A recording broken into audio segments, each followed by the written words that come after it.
Alright, so with this one here, if we know that it passes through 2 comma 0, that means we know that we would have x minus 2 as one of the factors. So what I need to do is to divide that into it. So x minus 2 goes into all of this mess.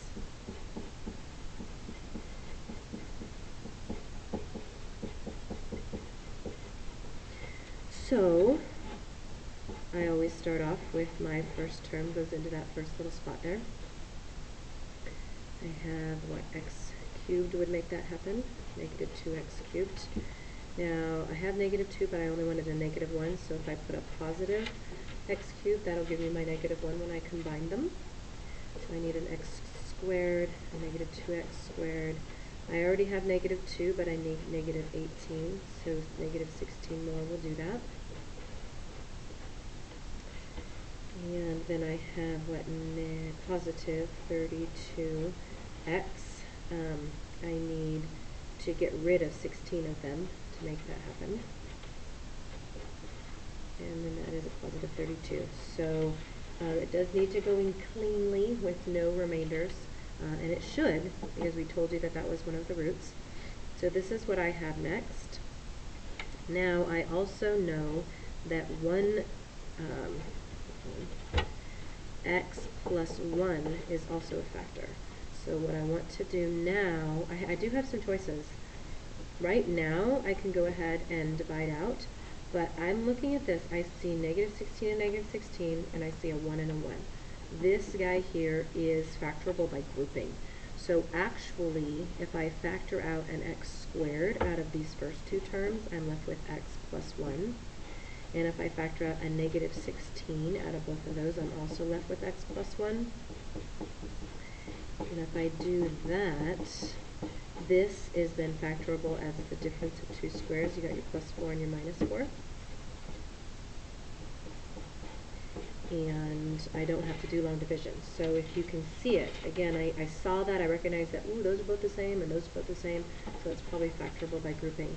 So I knew this one already fit in, but now I also have these guys here. So that means that all of my roots are the 2, the negative 1, the 4, and the negative 4 as all of my roots there. If I didn't see that, I would have needed to set up an x plus 1 and divide it into all of that, and I would have gotten this part over here that I would have then been able to factor. So if you don't see it, you have a little bit more work to do, so it definitely is worth checking that out. Let's go ahead and look at 4 as well. I'll put both of these on the same video. For this one here, just check to see, nope, not the same, so not factorable by grouping. But I do know it goes through negative 5, so that means x plus 5 is actually a factor. So I'm going to divide that into all of this mess here. And if it is a root, like we're telling you, it has to go in evenly. So if for some reason yours doesn't, you want to go ahead and fix that. So I have a 5, but I need it to be a negative 1, so I'm going to do negative 6. You see how that makes my negative 1 there. And then this gives you negative 30, but I want a negative 31, so I need another negative. And yay, that gives me exactly what I'm looking for. So this is my other factor. And so now on this one here, so negative 5 is one of the roots. This here, if I look to see if it's factorable, negative 1 and negative 6, I see that it's not factorable. So I do have two choices. I can either use completing the square or quadratic formula. I'm going to go ahead and use completing the square just because it always works out a little bit nicer, especially if I do have an even term there. So I'm going to move the 1 over. Notice there's no y here. I'm just setting this equal to 0 and then solving. So I move the negative 1 over, it became a positive 1. I'm dividing by 2 and squaring. So divide by 2 is 3, squared is 9. So I'm going to add a 9 to both sides. So this is x minus 3 squared equals 10. I get x minus 3 equals plus or minus root 10.